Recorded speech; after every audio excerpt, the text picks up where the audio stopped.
اللہ تعالیٰ نے جیسے مال کمانے کا ہمیں حکم دیا کہ مال کہاں سے کمایا جائے، اسی طرح مال خرچ کرنے کے بھی اسلام میں احکام ہے. کہاں خرچ کرنا چاہیے، کہاں نہیں کرنا چاہیے، کہاں بہتر ہے، کہاں حرام ہے، کہاں مکروہ ہے، کہاں ناپسندیدہ ہے، کہاں زیادہ بہتر ہے. دو چیزیں ہوتی ہیں، دونوں جگہ بہتر ہوتا ہے مگر ایک جگہ اور زیادہ بہتر ہوتا ہے. اس پر میں نے پھر بیان میں کچھ تفصیل بیان کی تھی کہ مال کی اسلام میں ویلیو کیا ہے، اہمیت کیا ہے. بہت سے لوگ یہ سمجھتے ہیں کہ اسلام میں پیسے کی کوئی ویلیو ہے ہی نہیں، مٹی ہے، ختم ہو جانے والا ہے، پھینک دو لہذا اٹھا کے، چوری کروا دو، جیبیں کٹوا لو اپنی. تو اس پر میں نے دلائل دیے تھے کہ اسلام میں مال کی کتنی اہمیت ہے. تو دلائل میں ریپیٹ نہیں کروں گا، پچھلا بیان میرا یوٹیوب پہ ہے، سن سکتے ہیں آپ.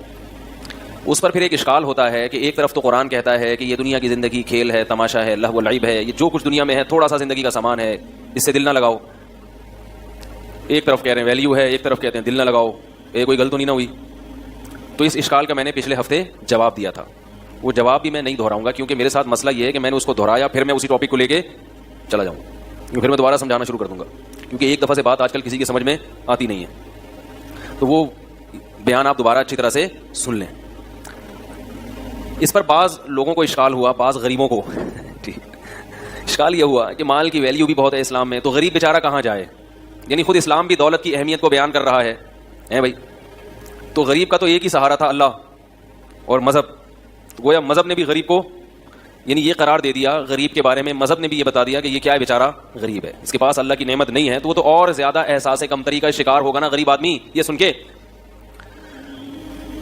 گرمی بھی ہے آپ کو پتا ہے ٹھیک ہے، اس لیے جو بات کہوں نا پہلی دفعہ میں سمجھ جایا کریں، ٹھیک ہے.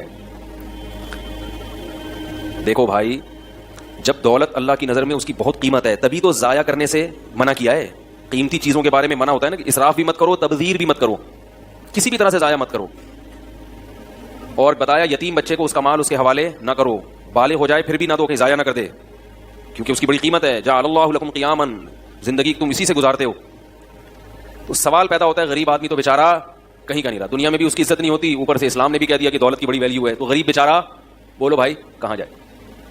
اس اشکال کا جواب یہ ہے کہ اسلام میں دولت کی اہمیت ہے اپنی جگہ، لیکن اگر اللہ نے کسی کو دولت نہیں دی، اللہ کے فیصلے ہیں نا، یہ اس نے اپنی طرف سے محنت کی مگر مقدر میں نہیں ہے، تو اس نعمت کے نہ ملنے پہ وہ جو صبر کرتا ہے، اس صبر کی اہمیت دولت سے کئی گنا زیادہ ہے. بات یہ ہے کہ غریبوں کی دو قسمیں ہوتی ہیں. یعنی دولت کی اہمیت میں کیوں بیان کر رہا ہوں جب غربت کی یہ فضیلت ہے؟ سوال پھر پیدا ہوگا کہ جب غربت کی اتنی فضیلت کے صبر کی فضیلت تو اور بھی زیادہ ہے، تو پھر دولت کے بجائے ایسا کرنا چاہیے کہ غریب بنو اور صبر کرو. کیا خیال ہے، زیادہ ثواب ملے گا؟ تو بات یہ ہے کہ غریبوں کی کتنی قسمیں ہیں؟ بول لو نا، دو قسمیں. انگلی سے اشارہ بھی کر دیا میں نے، ویسے سیدھے ہاتھ سے اشارہ کرنا چاہیے. کتنی قسمیں ہیں؟ دو قسم. ایک غریب وہ ہے جو قدرت کی طرف سے غریب ہے، جو قدرت کی طرف سے مسکین ہے، غریب ہے، اپنی طرف سے وہ محنت کرتا ہے، رزق کماتا ہے، لیکن اللہ نے اس کے مقدر میں ہر محنت کرنے والے کو ملتا نہیں ہے. من کان یرید حرث الدنیا نؤتہ منہا، جو دنیا چاہے گا اس میں سے کچھ حصہ ہم دے دیں گے. ما نشاء لمن نرید، جتنا ہم چاہیں گے اس کو دیں گے، جتنا آپ چاہ رہے ہیں اتنا نہیں ملے گا، کیونکہ آپ تو چاہ رہے ہیں کہ ساری دنیا میری ہو جائے. جتنا اللہ چاہے گا.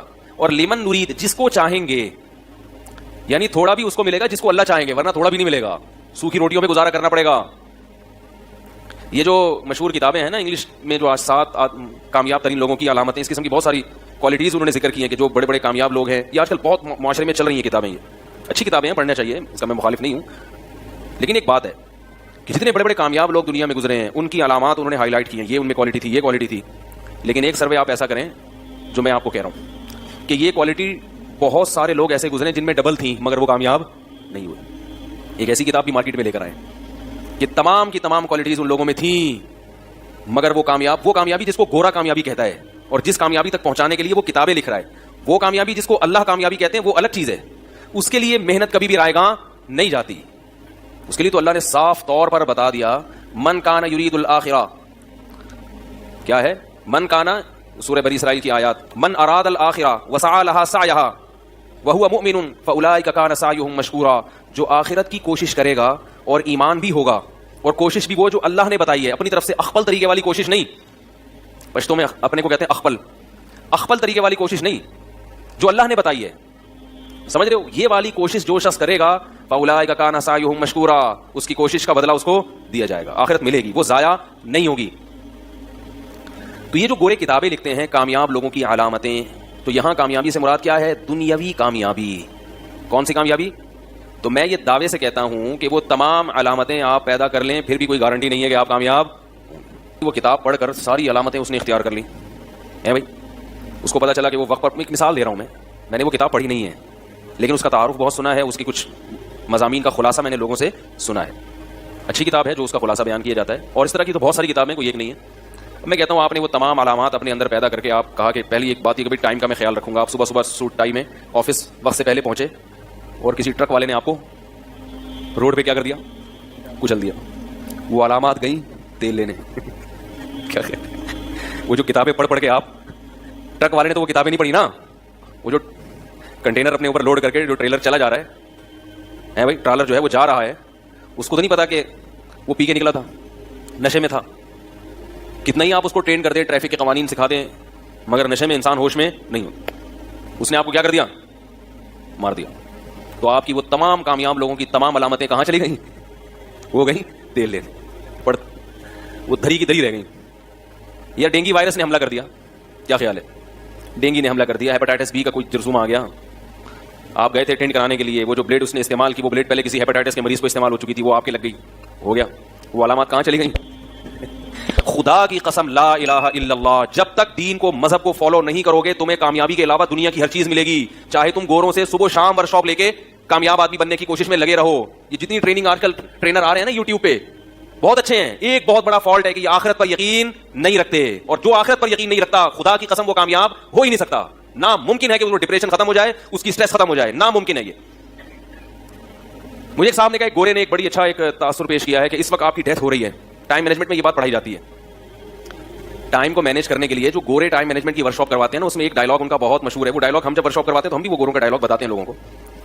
اس ڈائلاگ میں ایک خاص بات ہے کہ بھائی وہ یہ آپ کو امیجن کراتے ہیں کہ آپ فرض کریں کہ ابھی آپ کی موت واقع ہو رہی ہے، تو آپ اپنے ماضی کی طرف جھانک کے دیکھیں گے تو آپ کیا چاہتے ہیں کہ میں نے کامیاب زندگی گزاری ہو یا ناکام. یہ تصور آپ سے اس لیے کروایا جاتا ہے کہ موت سے پہلے ایسے کام کر لو کہ موت کے وقت آپ کو یہ احساس ہو کہ میں اچھی زندگی گزار کے جا رہا ہوں، تو موت کے وقت آپ کو ایک خوشی ہوگی. تو یہ اس لیے امیجن کرواتے ہیں، اس لیے تصور قائم کرواتے ہیں تاکہ آپ ٹائم کو مینج کرنا سیکھ لیں ایک میننگ فل لائف گزارنے کے لیے. ارے ورنہ میننگ فل بامانہ زندگی جب آپ نے کوئی اچھی زندگی گزارنی نہیں ہے تو ٹائم کو مینج کرنے کی کیا ضرورت ہے؟ ارے بھائی کون سی زبان میں سمجھاؤں؟ دیکھو ٹائم مینجمنٹ کی ورکشاپ میں کیا ہوتا ہے کہ آپ اپنے اوقات کو کیا کریں؟ منظم کریں، مینج کریں. تو یہ اس لیے مینج کریں تاکہ آپ کی لائف اچھی گزرے. اسی لیے نا ایک بامانہ زندگی گزرے. تو اگلا بولے گا بامانہ زندگی کیوں گزاروں میں؟ بھائی سب سے پہلے تو وہ سوال کرے گا میں ٹائم کو مینج کیوں کروں، اپنے اوقات کی حفاظت کیوں کروں. بھائی میں صبح اٹھتا ہوں جب میرا دل چاہتا ہے، سگریٹ پیتا ہوں جب میرا دل چاہتا ہے، دکان پہ چلا جاتا ہوں جب میرا موڈ اچھا ہوتا ہے، نہیں اچھا ہوتا تو دکان بند کر کے بیٹھا رہتا ہوں. تو جب میری ہنسی خوشی زندگی گزر رہی ہے بھائی، تو مجھے ٹائم مینجمنٹ کی ورکشاپ کرنے کی کیا ضرورت ہے؟ یہ گورے سے کوئی ایک سوال کیا جا رہا ہے جو ٹائم مینجمنٹ کی ورکشاپ کرواتے ہیں. گورا اس کا بزبان حال جواب دے رہا ہے کہ بھائی آپ کو اپنے ٹائم کو مینج کرنے کی ضرورت اس لیے ہے. کیا ہو رہا ہے؟ کچھ مسئلہ ہو رہا ہے؟ تو گورا کہتا ہے کہ آپ کو ٹائم مینج کرنے کی ضرورت اس لیے ہے کہ آپ ایک بامانہ زندگی گزار سکیں. اب سوال پیدا ہوتا ہے بامانہ زندگی میں کیوں گزاروں، میننگ فل لائف میں کیوں گزاروں؟ ایک لطیفہ میں کئی بار سنا چکا ہوں، مجھے احساس ہے اس کا، لیکن میں دوبارہ ریپیٹ کر رہا ہوں. وہ ریپیٹ اس لیے کر رہا ہوں کہ جو بات میں ابھی سمجھانا چاہ رہا ہوں نا وہ اس لطیفے سے بہت اچھی طرح سمجھ میں آ جائے گی. اس لیے جو حضرات وہ کئی بار سن چکے ہیں تو مائنڈ نہ کریں، ٹھیک ہے؟ کیونکہ وہ موقع پر ایک چیز ہوتی ہے نا تو وہ اس سے زیادہ اچھی سمجھانے کی مثال نہیں ہوتی. تو پہلے میں بات کمپلیٹ کر لوں پھر وہ سناؤں گا، اس سے یہ بات سمجھ میں آ جائے گی. پھر وہ یہ کہتے ہیں کہ بھائی بامانہ زندگی ہم کیوں گزاریں؟ تو بھائی اس لیے گزاریں کہ ہر آدمی چاہتا ہے کہ موت اس کی اچھی ہو، جب وہ مرے تو اس کو یہ احساس ہو کہ میں الحمدللہ اچھی زندگی گزار کر جا رہا ہوں، لوگ مجھ سے خوش ہیں، کوئی میں نے کارنامے سر انجام دیے ہیں، ایک دفعہ اللہ نے مجھے زندگی دی، الحمدللہ وہ زندگی کیسی گزری، واہ بھائی واہ شاندار. اور یہ سوچے اور آنکھیں بند ہو جائے، سکون سے دنیا میں جائے، کوئی غم نہ ہو. کیا خیال ہے؟ اس لیے آئیے ورکشاپ کریں گورا سمجھا، تاکہ آپ موت کے وقت جو ہے نا، اور اگر آپ نے ایسی اوٹ پٹانگ زندگی گزار دی، آپ کو یہ پتہ ہی نہیں کون سا وقت کس کام میں صرف کرنا چاہیے. بے ڈھنگی زندگی، سو رہے ہیں تو سوتے چلے جا رہے ہیں، جاگے ہیں تو جاگے چلے جا رہے ہیں، تو موت کے وقت آپ کو کیا ہوگا؟ کڑن ہوگی، افسوس ہوگا. میں کہتا ہوں یہ سوال مجھ سے جب پوچھا گیا نا کسی نے کہ موت کے وقت آپ چاہتے ہیں کہ ماضی کا کیسا گزرا، آپ کیا سوچنا چاہتے ہیں؟ میں نے کہا اگر مجھے جنت اور جہنم پہ یقین نہیں ہونا، اللہ نہ کرے، اور میں یہ سمجھ رہا ہوں کہ موت کے بعد میں مر کے مٹی ہو رہا ہوں، تو بھاڑ میں جائے میں نے ماضی کیسا گزارا، مجھے اس کی کوئی فکر. بولو نا بھائی، کیونکہ جو بھائی جیسا بھی تھا تو تھا نا، اچھا گزرا برا گزرا. انسان کبھی ماضی کو دیکھ کے خوش نہیں ہوتا، ہمیشہ فیوچر کو دیکھ کے خوش ہوتا ہے. اس کی ایک مثال دیتا ہوں. آپ اے سی پارلر میں سفر کر رہے ہیں ٹرین میں, حال بڑا اچھا آپ کا. ماضی بھی یہ ہے کہ آپ ڈیفینس کا 1000 گز کا بنگلہ ابھی اس سے نکل کے کریم میں بیٹھے, ایئر کنڈیشن, اور بلکہ آپ ہوائی جہاز میں بزنس کلاس میں سفر کر رہے ہیں. بڑا اچھا ماضی بھی آپ کا, بڑا اچھا پاس بھی آپ کا. فیوچر کیا ہے کہ ایئرپورٹ پہ پشاور پہ اترنا ہے اور وہاں آپ کو اریسٹ کرنے کے لیے پولیس کھڑی ہوئی ہے, ٹھیک ہے نا, اور کیس کیا ہے, پھانسی کا سیدھا. آپ کو اطلاع مل گئی کہ بیٹا اترو اور سیدھا اندر. اب آپ خوش ہو گئے, میرا ماضی کتنا اچھا گزارا میں نے, ہے. گورے کی ہر بات قابل تقلید نہیں ہوتی. ان کو لائف اسٹائل کیسا ہونا چاہیے, لائف گزارنے کے کیا طور طریقے, یہ پیغمبروں کو پتا ہے, یہ گوروں کو نہیں پتا. ان کو موبائل بنانا بہت اچھا آتا ہے, گاڑیاں بنانی آتی ہیں, سڑکیں بنانا آتی ہیں, بلڈنگیں بنانا آتی ہے. انسان کو کیوں پیدا کیا گیا, اس کی خوشی کس میں ہے, یہ صرف اور صرف اللہ کے پاس ہے یہ علم, اور اللہ نے پیغمبروں کو بتایا اور پیغمبروں کے پھر وارثوں کو بتایا. یہ چیزیں آپ کو صرف اور صرف قرآن و سنت سے اور علماء سے پتہ چلیں گی. اس کے علاوہ جتنے طریقے ہیں 2 نمبر ہیں, مصنوعی ہیں, تکلفات ہیں, ان سے حقیقی خوشی حاصل نہیں ہو سکتی. آپ ماضی کا سوچ کے خوش نہیں ہوگے کبھی بھی. اگر کوئی شخص ماضی کا سوچ کے خوش ہوتا ہے تو وہ پاسٹ ہے جس کا فیوچر پہ اثر پڑ رہا ہوتا ہے.